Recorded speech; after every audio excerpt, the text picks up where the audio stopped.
కాబట్టి ముఖ్యంగా చెప్పాలంటే గురు మోఢ్యం ఏంటంటే గురువు దగ్గరగా సూర్యుడు వెళ్తున్నాడు కాబట్టి మోఢ్యమి కారణంగా శుభ ముహూర్తాలు ఉండవు.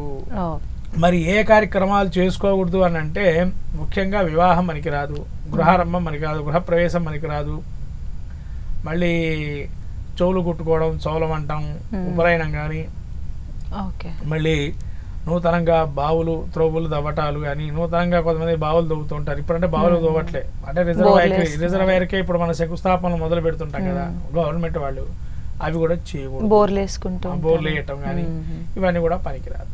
కాబట్టి మనం ఇప్పుడు ఏం చేయాలంటే మరి ఈ కార్యక్రమాలు ఇవన్నీ చేయకూడదు కదని మరి ఇప్పుడు ఏం చేయాలి అని అంటే ప్రత్యామ్నాయంగా ఏదైనా ఒక ప్రత్యామ్నాయం ఇంకా లేదమ్మా, ఎందుకంటే గురుడు శుభుడు కదా.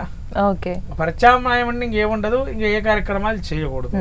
కాబట్టి శుభ కార్యక్రమాలకి కొంత విరామం వచ్చినట్టే. ఇప్పుడు మళ్ళీ ఎప్పుడు అంటే తర్వాత ఆషాఢ మాసం వస్తుంది, ఈ మధ్యలో అయిపోతుంది గురుమోఢ్యమి, కానీ ఆషాఢ మాసం రావడంతో మళ్ళీ గురుమోఢ్యమి పోయి శుక్రమోఢ్యమి కూడా దగ్గరగా వస్తుంది. శుక్రుడు కూడా మళ్ళీ జరుగుతూ ఉంటాడు ముందరికి.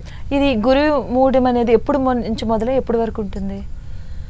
ఇది కనీసంగా ఒక 4 రోజుల పాటు ఉంటుంది. మన నెల రోజులు ఉంటుంది. ఆ తర్వాత మళ్ళీ ఆషాఢం వస్తుంది కాబట్టి మనకు ఇంకా ముహూర్తాలు ఉండవు కదా, ఆషాఢం కూడా ఉంది, అందుకని ముహూర్తాలు ఉండవు. అయితే ఈసారి ఏందా గురుడు అతిచారం కూడా ఉంది అందులోనూ కూడా. ఈ అతిచారం వల్ల ఏమవుతుందంటే గురుడు ఫాస్ట్ గా కదులుతున్నాడు.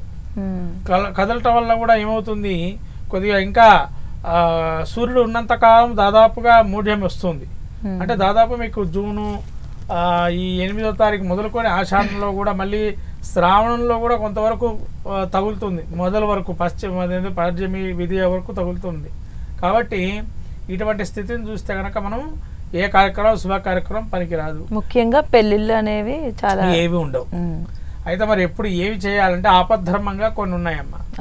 శిశువుకు సంబంధించినవి జాతకర్మ, నామకరణ, అన్నప్రాసన, చౌలం. అంటే ఇదివరకు చెవులు కుట్టించడం చిన్నప్పుడే కుట్టించేవాళ్ళు, ఇప్పుడు ఏంటంటే పిల్లలు కుట్టించడం లేదు. ఇదివరకు చిన్నప్పుడే కేశఖండనంతో పాటు చెవులు కుట్టించేవాళ్ళు. ఉంటుంది కదా, అందుకని కేశఖండనం ఇవన్నీ కూడా చేసుకోవచ్చు.